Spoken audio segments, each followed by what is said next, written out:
Հարգելի այնակիցներ, ադրբեջանա-թուրքական դաշինքի կողմից պարտադրված ծանրագույն պատերազմի հետևանքով կորցնելով մեր սուրբ հայրենիքի զգալի մասը եւ հազարավոր պայծառ կյանքեր, այնուամենայնիվ մեր ժողովրդի հավաքական ուժի եւ կամքի շնորհիվ մեր նվիրյալ զավակների արյան գնով մեզ հաջողվել է պահպանել Արցախ աշխարհի մեծ հայքի պատմական 10-րդ նահանգի մի մասը, որտեղ շարունակելու է ապրել, արարել ու պայքարել արցախահայությունը հանուն իր իրավունքների ու ազատությունների, հանուն ազգային արժանապատվության ու հարատևման։ Նախ եւ առաջ կուզեի իմ խորին ցավակցությունները հայտնել բոլոր զոհվածների հարազատներին եւ ողջ հայ ժողովրդին, անդառնալի ու ծանր կորուստների համար։ Մենք ցմահ երախտապարտ ենք ու պարտավոր ենք հայրենիքի համար ընկած յուրաքանչյուր հերոսի եւ նրա հարազատների, մեր երախտապարտ ենք նաեւ հայրենիքի պաշտպանության գործին այս կամ այն ձևով սրտանց մասնակցած յուրաքանչյուր անձի, զինվորից մինչեւ սփյուռքահայ մանուկ, առաջնագծից մինչեւ խորը թիկունք։ Ինչպես արդեն հայտարարվել է Արցախի եւ Հայաստանի Հանրապետություններում դեկտեմբերի 19-ից հայտարարվելու է երրորդյա սուկ, ոգեկոչելու համար պատերազմի ընթացքում զոհված մեր հայրենակիցների հիշատակը։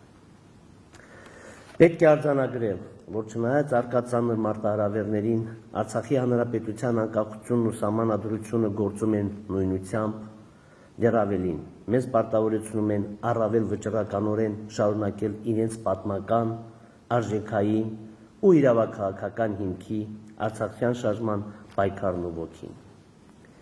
Հարկ է արձանագրել նաև, որ միջազգային հարաբերություններում մարդու իրավունքների պաշտպանությունը մնում է զուտ հռչակագրային ցանկություն,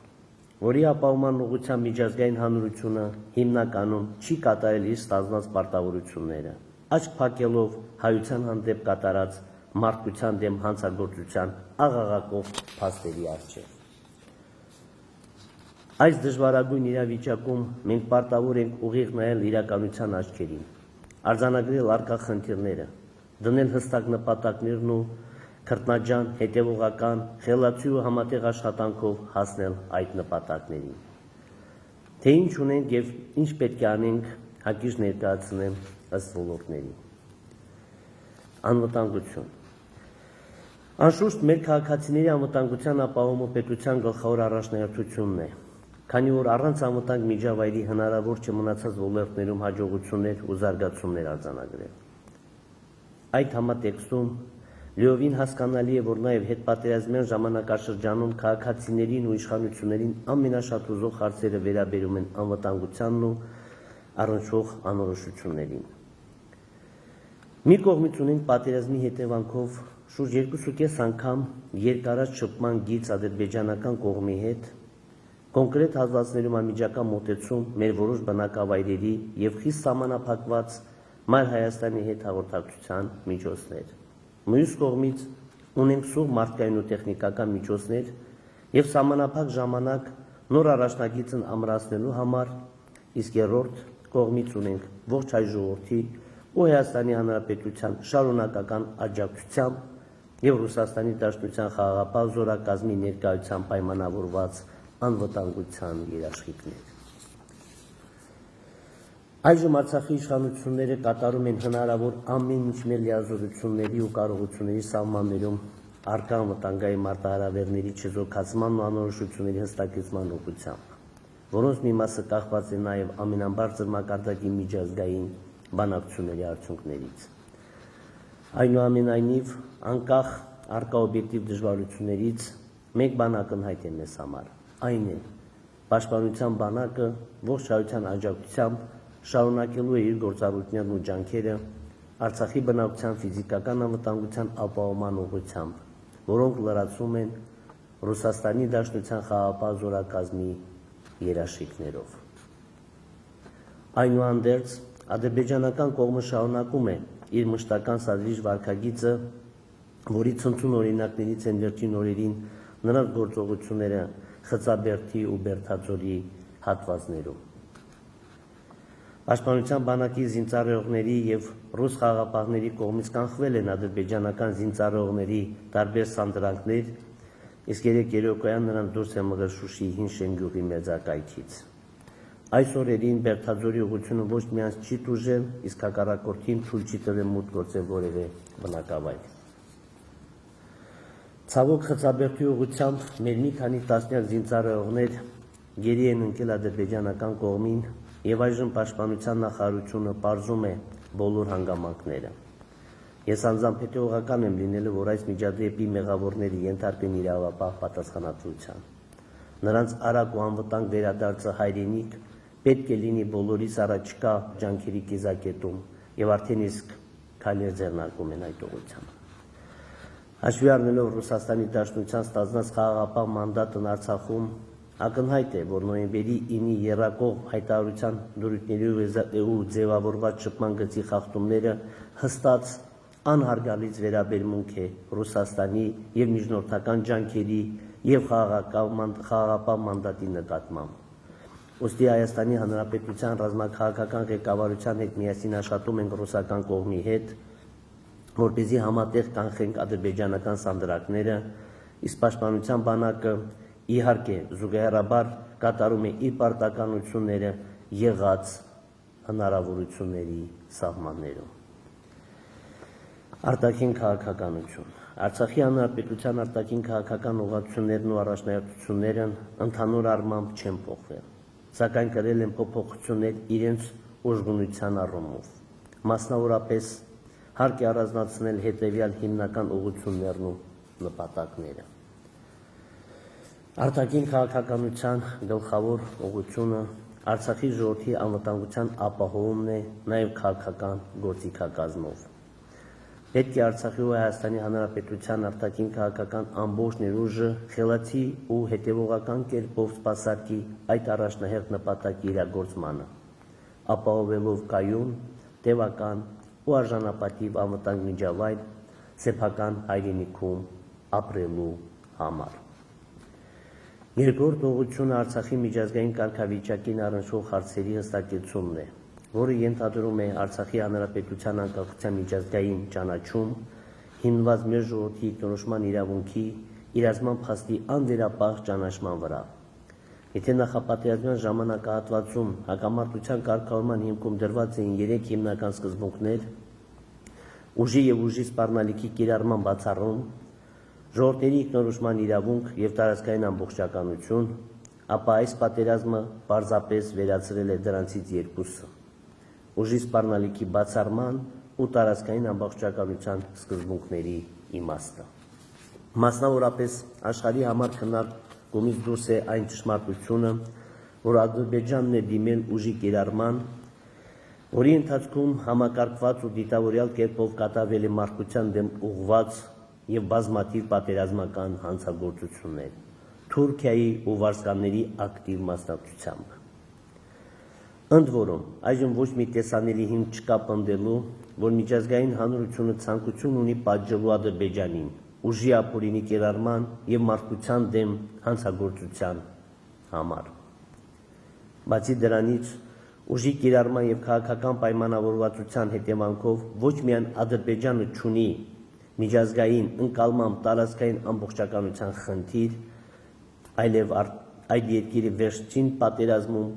բռնազավթել է 1991 թվականի հռչակմամբ Լեռնային Ղարաբաղի Հանրապետությանը պատկանող որոշ տարածքներ, Իլրոմն 1990 թվականի զավթած այլ տարածքների, տասնյակ հազարավոր բնիկ հայերին դարձնելով անօթևան։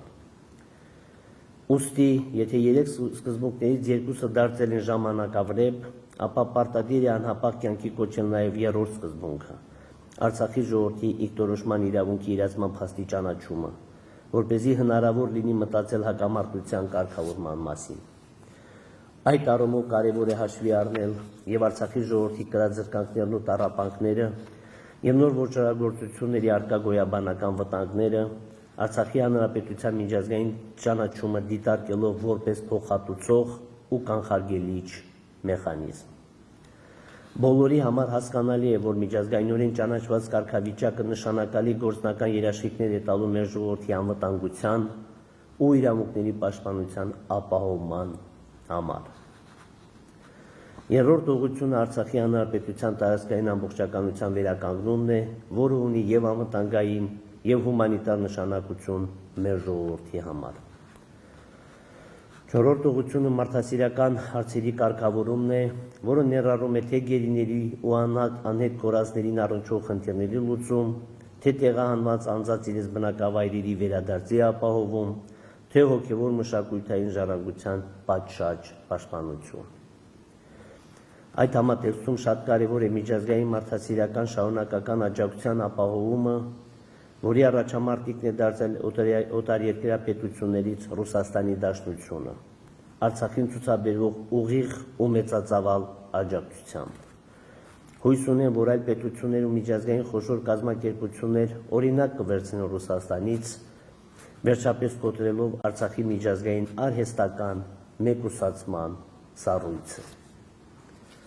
Անշուշտ Հայաստանի Հանրապետության անվերապահ, մշտական ու անգնահատելի աջակցությունը Արցախին որևէ կերպ չի կարելի դիտարկել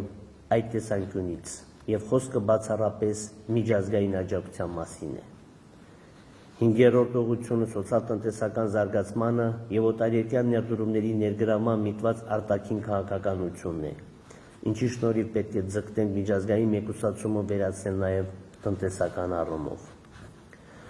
Հումանիտար եւ սոցիալական ոլորտ։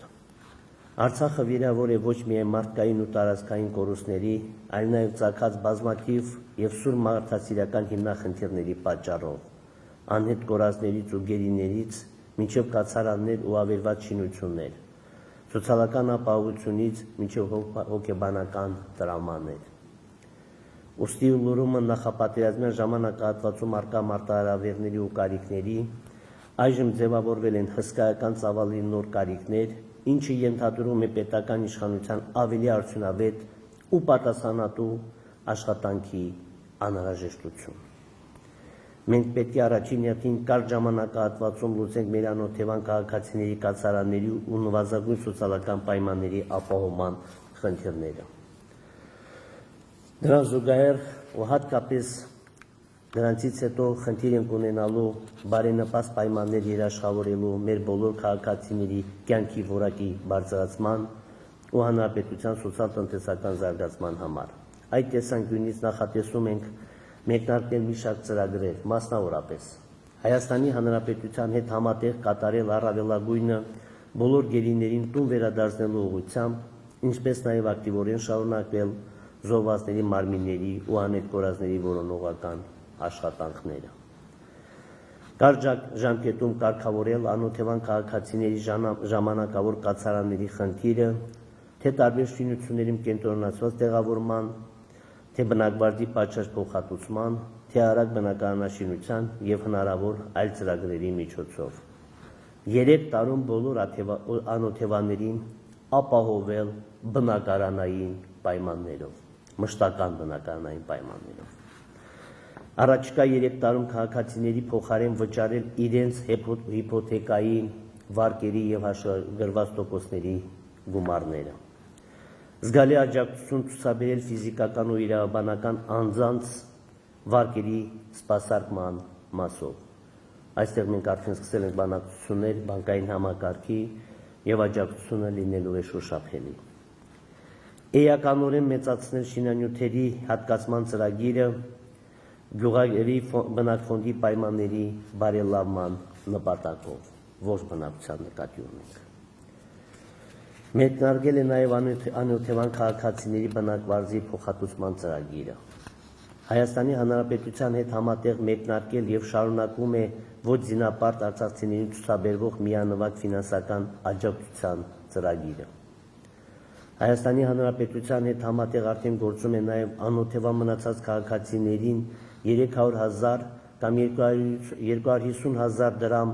աջակցություն ցուցաբերման ծրագիրը կախված բնակության վայրից։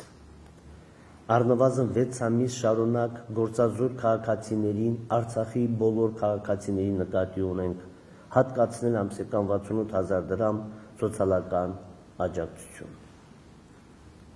Առնվազն 1 տարի շարունակ սուբսիդավորել գազի, էլեկտրաէներգիայի, կապի ֆիքսված ծավալների սպառումը եւ այլ կոմունալ ծախսերը, ճկուն հարաբերակցությամբ ըստ պարողների նախընտրության ու կարիքներին։ Այստեղ կա կառավարության որոշում եւ այդ որոշման մեջ նախատեսված սահմանաչափերը պետք է վերանայել իհարկե բարձրացնելով չափերը։ Հայտարարել հարկային համաներում եւ սահմանել հարկային լայն արտոնություններ։ Գույքագրել պատերազմի հետևանքով արձանագրված նյութական վնասները հետագայում քննարկելու համար փոխհատուցումներ տրամադրելու հնարավորությունները։ 3 տարում ասֆալտապատել բոլոր գյուղերը տանող ճանապարհները։ Իհարկե նշվածները պետական ծրագրերի միայն մի մասն են եւ արկա ճգնաժամից դուրս գալու միտված կարճաժամկետ ծրագրերից հետո մշակելու եւ իրագործելու ենք ավելի երկարաժամկետ զարգացման ծրագրեր։ Այս եւ այլ ծրագրերի կյանքի կոչումը հնարավոր է լինել ոչ միայն Արցախի հանրապետության միջոցներով, այլ նաեւ Հայաստանի հանրապետության համայն հայության, Հայաստան համահայկական հիմնադրամի, տարբեր բարեգործական կազմակերպությունների եւ նաեւ Ռուսաստանի Դաշնության գործուն աջակցության շնորհիվ։ Հուսամ միջազգային տարբեր կազմակերպություններ ու այլ օտարերկրյա կառավարություններ եւս կհետևեն Ռուսաստանի օրինակին եւ Արցախին կցուցաբերեն շարունակական եւ ուղղակի մարդասիրական աջակցություն։ Ներքին քաղաքականություն։ Ծանր կորուստներով պատերազմն ինքնին պետական ու քաղաքական համակարգերի համար ճգնաժամի մեծ աղբյուր է։ Մյուս կողմից պատերազմական ու հետպատերազմյան ժամանակահատվածում ցանկացած պետությանը անհրաժեշտ է ներքին կայունություն ու միասնական աշխատանք։ Այլապես ճգնաժամերը կարող են երկար տևել ու ամենացավոտը խորանալ։ Ինձ համար բնականաբար ընկալելի են Արցախի եւ Հայաստանի հանրապետությունների իշխանություններից պատերազմի արդյունքների ու արկա իրավիճակի վերաբերյալ պարզաբանումներ պահանջելու միտված գործողությունները, քանի որ յուրաքանչյուր իշխանություն պետք է պատասխանատու լինի իր լիազորությունների կատարման ու չկատարման համար եւ ամենակարևորը հաշվետու սեփական ժողովրդի առջև։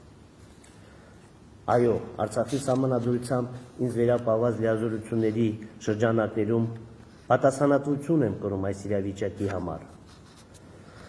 Սակայն որևէ մեկին պատասխանատվության ենթարկելիս հարկ է տարանջատել թացը չորից, օբյեկտիվ պատճառները սուբյեկտիվ մեղքերից, ցանկությունները հնարավորություններից։ Օրինակ, եթե սահմանադրությամբ հանրապետության նախագահը Արցախի հանրապետության ինքնիշխանության, անկախության, տարածքային ամբողջականության ու անվտանգության երաշխավորն է, արդյոք ունեցել է ներքին ու արտաքին բավարար հնարավորություններ ու լծակներ